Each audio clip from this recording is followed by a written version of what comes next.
И здравейте хора в едно ново видео. Както виждате в това видео ще пробваме и трета напитка на клиската Хак. Тя е оранжевата и е с манго. Синята не можахме да я опитаме, защото нещо стана... Не беше хубава. Тъкмо я заснех, като я пиех и нещо не ми беше хубава, така че трябва да питаме третата напитка. Втората нямаше да опитам, защото нещо беше станало. Така. Много ме.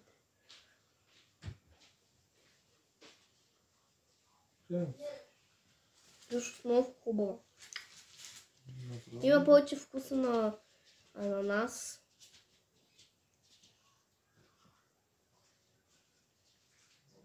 Че много добра. Добре, ако ви хареса видеото, давайте лайк. Абонирайте се за канала, абонирайте се за Яни Геймера. От мен, чао!